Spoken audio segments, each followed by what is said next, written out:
নমস্কাৰ ৰাইজসকল সমাজসেৱক বাপন ব্লকলৈ স্বাগতম। আজি 20 জুন। আমি সকলোৱে জানো 20 জুন তাৰিখে কলাগুৰু বিষ্ণুপ্ৰসাদ ৰাভা দিৱস। এই দিনটো আমি 1 নং চেলেঙৰী উন্নয়ন সমিতি আৰু 1 নং চেলেঙৰী সৰ্বজনীন নামঘৰ পৰিচালনা সমিতিৰ উদ্যোগত প্ৰতি বছৰৰ দৰে এই বছৰো আমি উচ্চ মাধ্যমিক আৰু উচ্চতৰ মাধ্যমিক ছাত্ৰ ছাত্ৰীসকলৰ সম্বৰ্ধনা অনুষ্ঠান পতা হৈছে। মই এজন সমাজকৰ্মী হিচাপে যিমানখিনি পাৰিছোঁ সহায় সহযোগিতা আগবঢ়াই গৈছোঁ। এই সভাৰ লক্ষ্য আৰু উদ্দেশ্য মই চমুকৈ আপোনাৰ আগত দাঙি ধৰিবলৈ চেষ্টা কৰিছোঁ।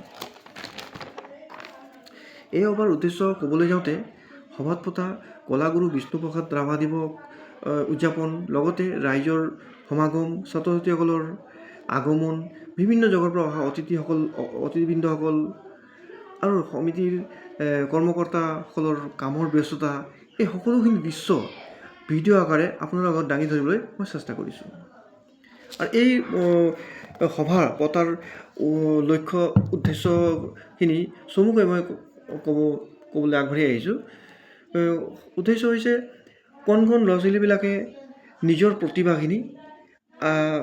প্ৰতিভাখিনি দেখুৱাবলৈ এটা নতুন মঞ্চ পোৱা হয়, আৰু লগতে উঠি অহা নতুন প্ৰজন্ম বা বিদ্যাৰ্থীসকলে আৰু ভাল ফলাফল দেখুৱাবলৈ প্ৰেৰণা পায়। আৰু এই সম্বৰ্ধনা অনুষ্ঠান পাতিবলৈ গৈ প্ৰতিটো জাতি জনগোষ্ঠী একলগ হৈ খন্তেক ইজনে সিজনৰ লগত লগ পোৱা, নিজৰ মনৰ চিন্তাধাৰা সমাজৰ আগত দাঙি ধৰিবলৈ এটা মঞ্চ পোৱা, এই যি প্ৰচেষ্টা, সঁচাকৈ এই এক মহান উদ্দেশ্য, এই যি প্ৰচেষ্টা ই এক মহান উদ্দেশ্য বুলি মই ভাবোঁ। আৰু এই মহান উদ্দেশ্য আগবাঢ়ি অহা 1 নং চেলেঙৰী উন্নয়ন সমিতি আৰু 1 নং চেলেঙৰী সৰ্বজনীন নামঘৰৰ পৰিচালক সমিতিৰ সকলো সদস্যকে মই ব্যক্তিগতভাৱে ধন্যবাদ জ্ঞাপন কৰিছোঁ। যিহেতু মোৰ এই ইউটিউব চেনেলৰ মাধ্যমেৰে অসমৰ প্ৰতিটো গাঁৱে ভূঞে চুকে কোণে এক নতুন বাৰ্তা লাভ কৰিব যে 1 নং চেলেঙৰী গাঁৱৰ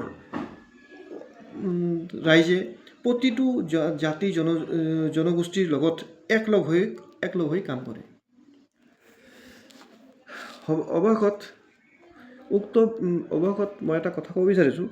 উক্ত ভিডিঅ'টো মোক দিবলৈ দুদিন পলম হৈছে, কাৰণ মোৰ মোবাইলটো বিজুতি ঘটাৰ বাবে। যি নহওক, ভিডিঅ'টো সম্পূৰ্ণ চোৱাৰ পাছত আপোনালোকে লাইক, শ্বেয়াৰ এণ্ড কমেণ্ট কৰি যাব, কাৰণ আপোনালোকৰ এটা লাইক, শ্বেয়াৰ আৰু কমেণ্টে আমাক আগন্তুক ভিডিঅ' বনাবলৈ উৎসাহিত কৰে। ধন্যবাদ। জয় অসম।